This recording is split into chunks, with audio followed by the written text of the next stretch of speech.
আসসালামু আলাইকুম। সুপ্রিয় দর্শক, ফটিকছড়ি মাটির মানুষের কথা তুলে ধরতে আমরা আছি আপনাদের পাশে। আজকের প্রতিবেদন ঈদুলপুর ইসলামিয়া সালামিয়া দাখিল মাদ্রাসার হেফজাখানা ও এতিমখানার পরিচালনা পরিষদের সভাপতি জনাব বাহাদুর আলম কোম্পানি ও সুপার মাওলানা শাহ আলম কাদেরীর যৌথ পরিচালনায় খলিফা রাসূল হযরত আবু বকর সিদ্দিক রাদিয়াল্লাহু তাআলার ফাতিহা শরীফ ও দ্বিতীয় তলার হেফজা বিভাগের শুভ উদ্বোধন অনুষ্ঠান প্রতিষ্ঠাতা আলহাজ বেলাল হোসেন শিকদারের সভাপতিত্বে সম্পন্ন হয়। 28শে ডিসেম্বর 2024 খ্রিস্টাব্দে শনিবার সকাল 10 ঘটিকায় মাদ্রাসার দ্বিতীয় তলার উদ্বোধন অনুষ্ঠানে প্রধান অতিথি হিসেবে উপস্থিত ছিলেন নারায়ণহাট কলেজিয়েট উচ্চ বিদ্যালয়ের প্রধান শিক্ষক আলহাজ আবু তাহের চৌধুরী। উদ্বোধক হিসেবে উপস্থিত ছিলেন দাতার সদস্য মাওলানা সৈয়দুল হক সৈয়দ সাহেব।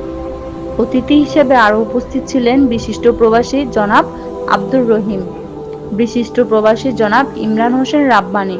আলহাজ আব্দুল জাব্বার, জনাব আব্দুর লতিফ চৌধুরী, পরিচালনা পরিষদের সহ সভাপতি মুসলিম উদ্দিন মুন্সি,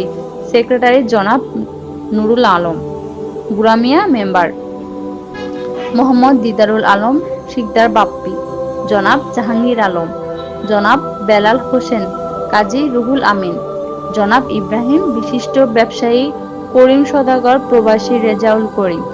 আলোচক হিসেবে উপস্থিত ছিলেন নাজিরহাট আহমদিয়া কালিম মাদ্রাসার আরবি প্রভাষক মাওলানা মেজবাহুল ইসলাম আল কাদেরী, রাউজান গর্জনিয়া ফাজিল ডিগ্রি মাদ্রাসার আরবি প্রভাষক সৈয়দ আসিফুল্লাহ আল কাদেরী, নানুপুর গাউসিয়া ফাজিল মাদ্রাসার আরবি প্রভাষক মাওলানা মোহাম্মদ ইফতিকার পারভেজ, রাঙামাটিয়া দরবার শরীফের শাহজাদা সৈয়দ আবু সাদেক মুনরি, বোরা রহমাতুল্লাহ জামে মসজিদের খতিব মাওলানা রফিকুল ইসলাম আল কাদেরী, মির্জারহাট জামিয়া রোজবিয়া মাদ্রাসার সুপার মাওলানা মনির হোসেন, মোহন্তরখিল মডেল মাদ্রাসার সুপার মাওলানা জসিমউদ্দিন, হাফেজ ইসমাইল। আরও উপস্থিত ছিলেন অত্র মাদ্রাসার সহ সুপার মাওলানা ইয়াকুব সাহেব, মাওলানা দেলোয়ার হোসেন, হাফেজ মোহাম্মদ এমদাদুল হক, মাওলানা আমিরুল